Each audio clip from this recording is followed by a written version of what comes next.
പിന്നെ ഇതിലുള്ളത് front back rear ലോക്കേഴ്സാണ്. ലാംഡയുടെ ലോക്കേഴ്സാണ് യൂസ് ചെയ്തിട്ടുള്ളത്. ന്യൂമാറ്റിക് ലോക്കേഴ്സാണ്. ഇത് ഫ്രണ്ട് ലോക്കർ, ഇത് റിയർ ലോക്കർ, പിന്നെ ഇത് കംപ്രസറിൻ്റെ ബട്ടണാണ്.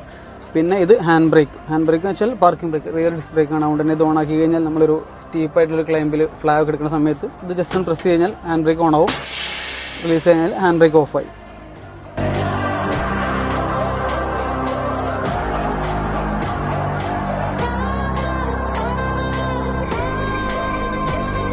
ഇത് പിന്നെ നമ്മൾ ട്രാക്കിലൊക്കെ സ്ലഷി ട്രാക്കിൽ പോകുന്ന സമയത്ത് ഗ്ലാസ്സിലേക്കൊക്കെ ചെളിയിരിക്കും. അപ്പോൾ ആ സമയത്ത് നമുക്ക് ഏറ്റവും കൺവീനിയൻ്റ് ആയിട്ടാണ് ഈ ഒരു ബട്ടണിൽ പ്രസ് ചെയ്ത് കഴിഞ്ഞാൽ ജസ്റ്റ്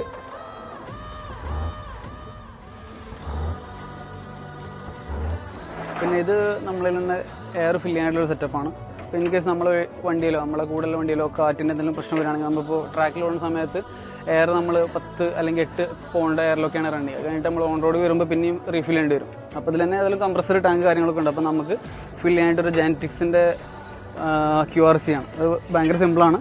ജസ്റ്റ് പ്രസ് ചെയ്താൽ ഇതിൽ ടാങ്കിലോട്ട് കണക്റ്റഡായി ഈ പോർഷൻ നമ്മൾ വീലോട്ട് കണക്ട് ചെയ്ത് നമുക്ക് എയർ അടിക്കാം. പിന്നെ റിയർ നമ്മുടെ പാർക്ക് ലൈറ്റും കാര്യങ്ങളും ഒക്കെ ബോഡി കൺസീൽഡ് ആയിട്ടാണ് ചെയ്തിട്ടുള്ളത്. പുറത്തേക്ക് പ്രൊജക്റ്റ് ചെയ്ത് നിൽക്കാതെ കറക്റ്റ് ബോഡീൻ്റെ ഉള്ളിൽ നിൽക്കുന്ന രീതിയിലാണ് ചെയ്തിട്ടുള്ളത്. അതാകുമ്പോൾ റിയറൊക്കെ ഇടിച്ചു കഴിഞ്ഞാൽ പെട്ടെന്നൊന്നും ഡാമേജ് ആകില്ല. അതുപോലെ റിയർ ലൈറ്റൊക്കെ കറക്റ്റ് ബോഡിയോട് കൺസീൽഡ് ആയിട്ടാണ് ചെയ്തിട്ടുള്ളത്. നമ്മൾ മറ്റേ റോക്കി ടെറൈനിലൊക്കെ റിവേഴ്സും മറ്റൊക്കെ ചെയ്യുന്ന സമയത്ത് ഇടിച്ച് പൊട്ടായിരിക്കാൻ കറക്റ്റ് ബോഡിൻ്റെ ഉള്ളിലായിട്ടാണ് ചെയ്തിട്ടുള്ളത്. ഈ ലൈറ്റ് എന്ന് വെച്ചാൽ പിന്നെ 2-in-1 ആണ്.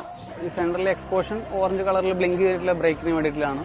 ബാക്കിയുള്ള ഭാഗം റിവേഴ്സ് ലൈറ്റിൽ വർക്ക് ചെയ്യും.